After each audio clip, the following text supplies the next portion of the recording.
अस्सलाम वालेकुम नाज़रीन, प्रोग्राम स्पोर्ट्स वीक में आपको कहेंगे खुशामदीद। मैं हूं आपकी होस्ट काजल अली और खेल की दुनिया में आपको ले जा रही हूं। तो सबसे पहले अपने प्रोग्राम में गुफ्तगू का आगाज करेंगे पाकिस्तान सुपर लीग के 5th एडिशन के हवाले से। तो नाज़रीन, जैसे कि पाकिस्तान क्रिकेट बोर्ड की जानिब से PSL 5 के मुकम्मल तौर पर पाकिस्तान में इनेकाद का ऐलान किया गया है, जो कि कौम के लिए बाइस इज्जत है। और इस मरतबा सिर्फ लाहौर या कराची नहीं बल्कि मुल्क के दीगर शहरों में भी PSL के मैचेस खेले जाएंगे। पाकिस्तान में हालात साजगार होने के बाद बैनुल अक़वामी खिलाड़ियों ने भी पाकिस्तान में क्रिकेट खेलने के लिए हामी भर ली है। ताहम आलमी खिलाड़ियों की सिक्योरिटी का भी खास ख्याल रखना पड़ेगा ताकि पाकिस्तान में आलमी क्रिकेट के मयार को बरकरार रखा जा सके। इन तमाम तर मौज़ूआत पर गुफ्तगू करने के लिए हमारे साथ हमारे आज के मेहमान मौजूद हैं स्पोर्ट्स एनालिस्ट हसन जलील। तो हसन, सबसे पहले आप मुझे ये बताएं कि आप कैसे हैं? मैं बिल्कुल ठीक, आप कैसी हैं? मैं बिल्कुल ठीक, और बहुत शुक्रिया कि आप हमारे प्रोग्राम में आए, हमारे लिए आपने टाइम निकाला। जी, माय प्लेजर। तो हसन, जरा PSL 5 के मुकम्मल तौर पर पाकिस्तान में इनेकाद पर रोशनी डालें। देखिए, बहुत ही ज़बरदस्त किस्म का इनिशिएटिव लिया गया है हमारे क्रिकेट बोर्ड की जानिब से। जैसे कि हालात मुल्क में चल रहे थे कुछ सालों से, आपने देखा होगा कि श्रीलंकन टीम पे 2009 में अटैक होने के बाद हमारे मुल्क में क्रिकेट के मैचेस वगैरह नहीं हुए हैं बिल्कुल भी। तो उसके बाद आहिस्ता आहिस्ता जब हमारा मुल्क अच्छी राह पे जा रहा है, हमारे मुल्क से दहशतगर्दी ख़त्म हो रही है, मुल्क साजगार हो रहा है, इसलिए मैचेस हमारे मुल्क में वापस आ रहे हैं। और ये जैसे कि मैं हो गया, मेरी उम्र के जो नौजवान हो गए, हमारा ये ख्वाब था कि हम अपने मुल्क में अपनी टीम को खेलता हुआ देखें, क्रिकेट के मैदानों में जाएं, वहाँ पे जाके अपने टीम को देखें कि कैसे मैचेस होते हैं। हमारी ख्वाहिश रह गई थी, हमेशा हम TV पे ही देख रहे होते थे अपनी टीम को खेलता हुआ। तो बहुत ही अच्छा फ़ैसला है शायकीन के लिए और दुनिया में क्रिकेट के लिए। और जैसा कि आपने पूछा कि PSL 5 के मैचेस सारे पाकिस्तान में हो रहे हैं, तो ये बहुत ही ज़बरदस्त फ़ैसला है, क्योंकि पिछली दफ़ा जितने भी पाकिस्तान में जो PSL के एडिशन वगैरह हुए हैं उनमें सारे प्लेयर नहीं आए। जो मेन प्लेयर थे वो आने में पाकिस्तान कतरा रहे थे ऑब्वियसली हालात की वजह से। तो इस दफ़ा माशाल्लाह से हमारे मुल्क के हालात इतने बेहतर हैं कि सारे प्लेयर्स पाकिस्तान आने के लिए तैयार हैं। तो ये एक बहुत ही खुशाइन बात है क्रिकेट के लिए और पाकिस्तानी शायकीन के लिए। जी, यही वजह है कि मुल्तान और रावलपिंडी जो है वो वहाँ के लोग बहुत ही ज़्यादा एक्साइटेड हैं। और वो उनको क्या होता था कि वो कराची आते थे मैचेस देखने, तो अब उनको आना नहीं पड़ेगा क्योंकि उनके अपने शहरों में भी मैचेस खेले जाएंगे। जी, ये भी बहुत खुशाइन बात है। आहिस्ता आहिस्ता इंशाल्लाह कोयटा में भी मैचेस होंगे और फैसलाबाद में मैचेस होंगे, पेशावर है, ये जगह हैं जहाँ पे आहिस्ता आहिस्ता हमारे मुल्क में क्रिकेट इंशाल्लाह जब वापस आएगी पूरी तरीके से, तो यहाँ पे भी मैचेस खेलने को मिलेंगे। जहाँ ये एक अच्छी खबर है, तो एक बुरी खबर ये भी है क्रिकेट के शायकीन के लिए कि AB डिविलियर्स जो हैं वो इस मरतबा पाकिस्तान सुपर लीग का हिस्सा नहीं होंगे। तो हसन, आप मुझे ये बताएं कि उनके ना आने से उनके टीम को क्या क्या नुकसानात होने के खदशात हैं? देखिए, AB डिविलियर्स जो हैं वो एक क्रिकेटिंग वर्ल्ड का एक बहुत बड़ा नाम है, उनको लेजेंड तस्वर किया जाता है। वो इतने बड़े प्लेयर हैं कि जिस लीग में खेलते हैं उस लीग का मयार उठ जाता है। और उनका पाकिस्तान ना आना, अपनी टीम का हिस्सा ना बनना PSL में, ये उनकी टीम के लिए बहुत बड़ा नुकसान हो सकता है, क्योंकि वो जिस टीम के लिए खेलते हैं उस टीम के विनिंग चांसेस बहुत ज़्यादा बढ़ जाते हैं, क्योंकि वो एक मैच विनिंग प्लेयर हैं। उनको कहा जाता है कि वो 1 मैन आर्मी है। वो जिस टीम में खेलते हैं, जब खेलना लगता है, उनका बैट जब चलना शुरू होता है तो बॉलर्स की तो फिर छुट्टी हो जाती है। उनका लाहौर कलंदर्स का हिस्सा थे वो पिछले साल, और इस दफ़ा वो पाकिस्तान नहीं आ पा रहे हैं कि अपनी मसरूफियात हो सकती हैं या सिक्योरिटी के मसाइल हो सकते हैं, अल्लाह बेहतर जानता है किस वजह से वो नहीं आ रहे पाकिस्तान। लेकिन उनका ना आना उनकी टीम के लिए बहुत बड़ा नुकसानदेह साबित हो सकता है। क्या आप भी अफसरदा हैं उनके ना आने से? जी बिल्कुल, मेरी तो ख्वाहिश थी कि मैं AB डिविलियर्स को, अपने फेवरेट प्लेयर को, पाकिस्तान में अपनी आंखों के सामने खेलता हुआ देखूं। अच्छा हसन, मुझे ये बताएं कि दीगर टीम्स में क्या क्या चेंजिंग्स किए गए हैं? देखिए, जो टीम्स जो अच्छा परफॉर्म करती आ रही थी पिछले 4-5 सालों से PSL में, उन्होंने कुछ ज़्यादा चेंजेस वगैरह नहीं किए हैं। उन्होंने अपने पुराने प्लेयर्स को ही रिटेन किया हुआ है। और कराची और जो लाहौर की टीम है वो थोड़ा स्ट्रगल करती हैं PSL में हमेशा, तो वो एक्सपेरिमेंट करती रहती हैं, तो उनकी टीम्स में बहुत ज़्यादा चेंजेस हुए हैं। और जो कोयटा की टीम है, जो पेशावर की टीम है और जो इस्लामाबाद की टीम है, उनकी टीम में कुछ ज़्यादा चेंजेस वगैरह हुए नहीं हैं। जी हसन, बिल्कुल ठीक कहा आपने।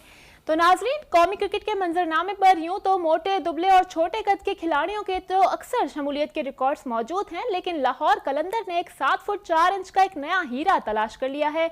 जी हाँ, मैं बात कर रही हूँ लाहौर के 22 साला नौजवान खिलाड़ी मोहम्मद मुदस्सिर की, जो कद में क्रिकेटर इरफान से भी 3 इंच ऊंचे हैं। मोहम्मद मुदस्सिर का ये कहना है कि उन्हें अपनी कारकर्दगी दिखाने के लिए एक बहुत ही अच्छा प्लेटफॉर्म मिल गया है और अपनी फिटनेस पे बहुत ही ज्यादा मेहनत करेंगे और उनका मजीद ये भी कहना है कि क्रिकेटर इरफान की तरह बॉलिंग करना चाहते हैं।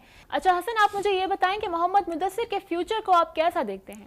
देखिए, मैंने उनको अभी पर्सनली खेलता हुआ नहीं देखा है। मैं जब वो पीएसएल में मैचेस वगैरह खेलेंगे तब मैं उनको देखूंगा कि वो कैसा परफॉर्म करते हैं। मैंने सुना है कि वो स्पिनर बॉलर हैं और हाइट स्पिन बॉलिंग में ज़्यादा इफेक्टिव होती नहीं है। अगर वो फास्ट बॉलर होते तो उनके जो बाउंसर होते हैं वो बैट्समैन के लिए बहुत ज़्यादा लीथल होते। तो अभी देखते हैं कि वो कैसा परफॉर्म करते हैं। और पाकिस्तान की एक फ़ाइन नहीं है। मैं तो उनको मशवरा ये दूंगा कि वो क्रिकेट की बजाय ज़रा बास्केटबॉल में आ जाएं, तो पाकिस्तान में बास्केटबॉल का भी नाम हो जाएगा। जी बिल्कुल। और आपको क्या लगता है, आपका क्या ख्याल है कि इस बार जो है वो राना साहब को खुश करने में कामयाब हो जाएंगे? अल्लाह करे वो कामयाब हो जाएं और राना साहब को हम लोग मुस्कुराता देखें, क्योंकि उनको पिछले 4 साल से हम अफसरदा ही देखते आ रहे हैं और वो लोगों की शायकीन की वो दिलों की धड़कन भी बन चुके हैं कि उनको खुश करने के लिए ही लाहौर कलंदर्स को हम सपोर्ट करते हैं। जी बिल्कुल, जब राना साहब खुश होते हैं तो क्रिकेट के शायकीन भी ऑटोमेटिकली जो है वो बहुत ही ज़्यादा खुश हो जाते हैं। जी बिल्कुल। तो हसन, आप मुझे ये बताएं कि मोहम्मद मुदस्सिर के अलावा क्या दीगर जो है वो प्लेयर्स भी शामिल किए जाएंगे क्या? देखिए, जब इमर्जिंग प्लेयर जो होते हैं, जो पीएसएल का फॉर्मेट वो बनाया गया है ताकि हम नया टैलेंट अपने पाकिस्तान क्रिकेट के लिए हासिल कर सकें। तो हर टीम में 3 से 4 नए प्लेयर, इमर्जिंग प्लेयर होते हैं जो पाकिस्तान की टीम का हिस्सा बनते हैं, जो पीएसएल खेलेंगे आगे जाके और वो अच्छा परफॉर्म करेंगे तो पाकिस्तान में ज़रूर उनका हिस्सा बनेगा।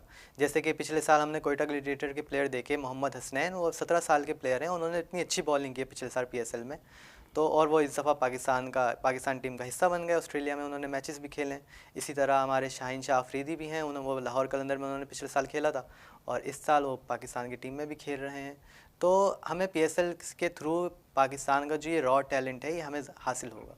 जी बिल्कुल, और पीएसएल का तो मकसद ही यही है कि नए प्लेयर्स को जो है वो जो इमर्जिंग प्लेयर्स हैं उनको चांस दिया जाए और बहुत ही अच्छा प्लेटफॉर्म है और उनको अपने टैलेंट साबित करने के लिए जो है वो बहुत ही अच्छा प्लेटफॉर्म मिल जाता है। जी देखिए, जो डोमेस्टिक लीग्स वगैरह होती हैं उनको हम इतना फॉलो नहीं करते, हम टीवी पे नहीं देखते, लेकिन जब पीएसएल आती है तो हम उसको बहुत ही ज़्यादा उस पर तवज्जो देते हैं। हम अपने टीवी से लग के देखते हैं मैचेस बहुत एक्साइटमेंट के साथ, और यही वजह है कि जो नए प्लेयर होते हैं जो पिछली डोमेस्टिक लीग्स में हमारे सामने इतना नुमाया नहीं हो पाते हैं, वो पीएसएल में बहुत ज़्यादा नुमाया हो जाते हैं, क्योंकि उनको आवाम पूरी तरीके से देख रही होती है, उनको पता चलता है, वो भी अच्छी परफॉर्मेंस देते हैं, फिर उनको क्योंकि पता होता है कि वो अब नज़रों में आ रहे हैं। अगर यहाँ पे सिलेक्ट नहीं होंगे पाकिस्तान के लिए तो आवाम फिर प्रोटेस्ट करेगी, क्योंकि आवाम को पता है कि ये प्लेयर अच्छा खेल रहा है।